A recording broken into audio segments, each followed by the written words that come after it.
Canelo Alvarez confirms that his third fight on Dazn will either be John Ryder or Makabu. Trash!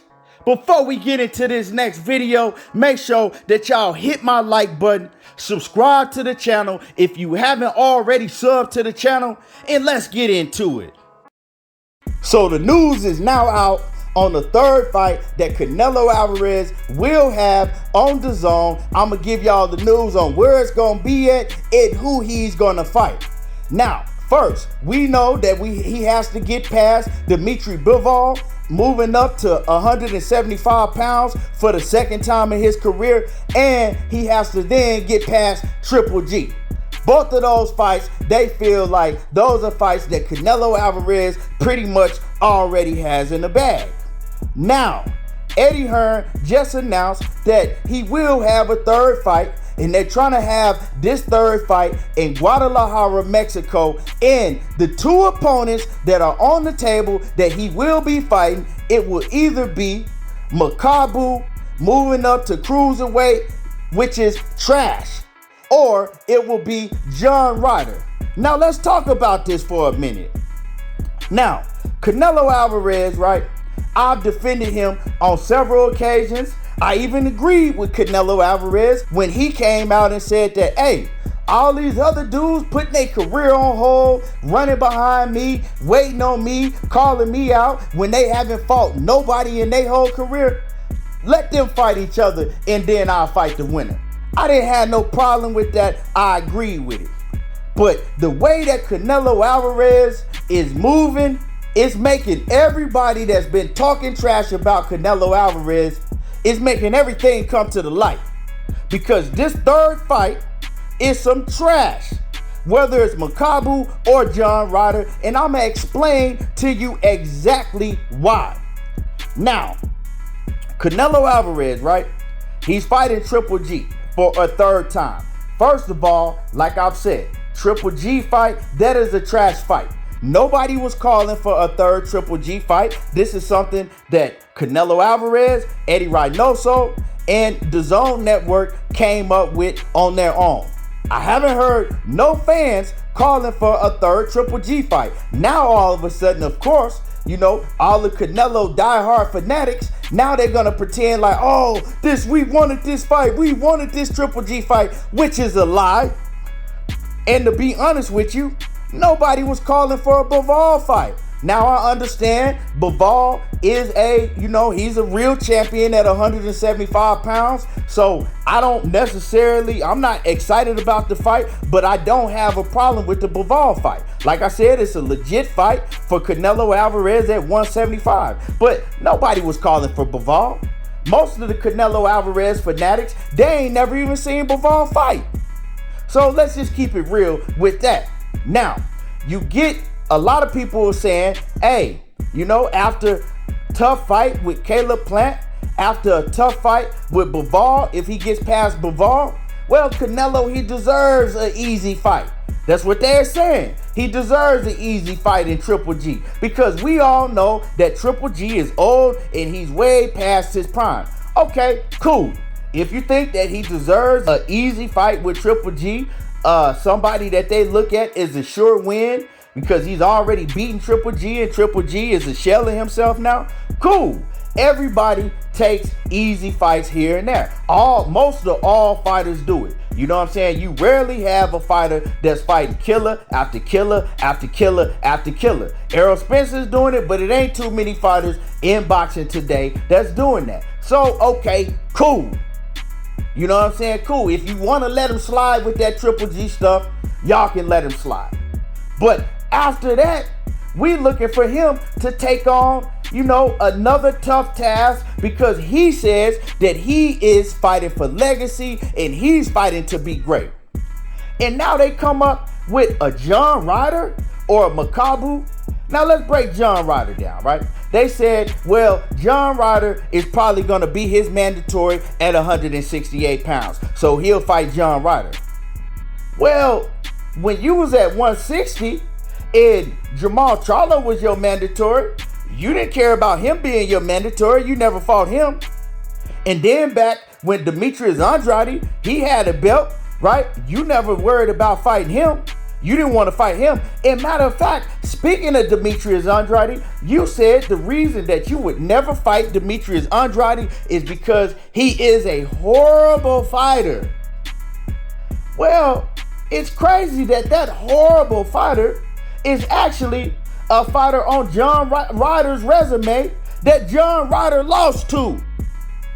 So how are you going to justify fighting John Ryder when he lost to the horrible fighter that's too horrible for you to get in the ring? So you are willing to get in the ring and fight John Ryder, somebody that this horrible fighter beat, but you're not willing to fight that so-called horrible fighter, but you're willing to fight his leftovers? Come on now, make this make sense to me. Also, you fought Callum Smith. You dominated Callum Smith. You beat the hell out of Callum Smith. But Callum Smith, he already fought John Ryder and he beat John Ryder. But you don't have no problem with going and fight John Ryder. Make it make sense to me, y'all. John Ryder? Matter of fact, you actually beat Daniel Jacobs. Very great win when you beat Daniel Jacobs. Now Daniel Jacobs is washed up. He's a shell of himself. But if everybody that saw Daniel Jacobs and John Ryder fought, if you know anything about boxing, you know that Daniel Jacobs won that fight. Now, it was a close fight, but Daniel Jacobs won that fight against John Ryder. Now, John Ryder got a gift decision, but we all know that Daniel Jacobs is washed up and he's done.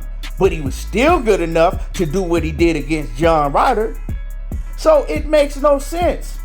And now you talking about going to 175, getting the belt, right? Coming back down and defending your titles at 168. And you saying that you want to do it in Guadalajara, Mexico, because you want to fight in Mexico and it'll be huge. Well, let's go back some years. Remember when you fought Julio Cesar Chavez Jr.?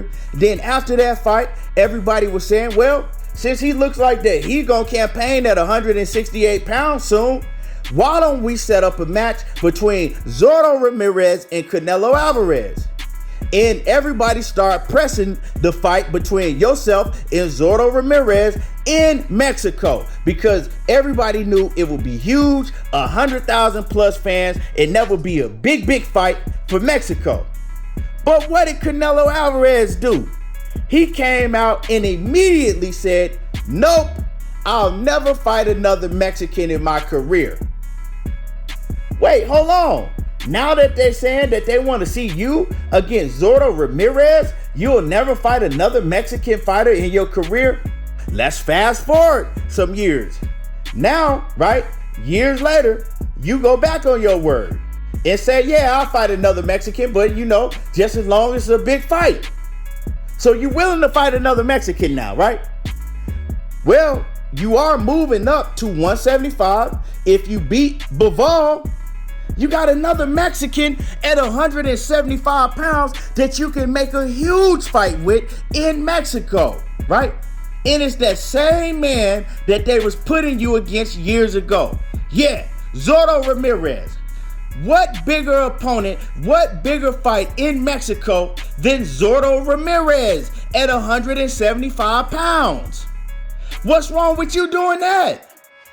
That is huge. Guadalajara, Mexico, sold out stadium, 100 and some thousand fans in that stadium.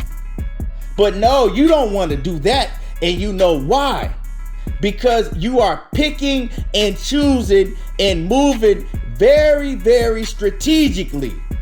You picking and choosing the easiest fights for the biggest paydays. Yeah, that's what you're doing. All the Canelo Alvarez fanatics, when y'all claim Floyd Mayweather was doing that, y'all had a big problem with it. Everything was Floyd Mayweather's a duck, Floyd Mayweather this, and Floyd Mayweather that. But the thing is, Canelo Alvarez is 31 years old in his prime. Floyd Mayweather was way out of his prime. Floyd Mayweather was closer to 40 years old, and y'all had a problem with Floyd Mayweather, but you don't have a problem with the way that Canelo Alvarez is moving? Make it make sense to me. Or we have Makabu. Yeah, we ain't forgot about him.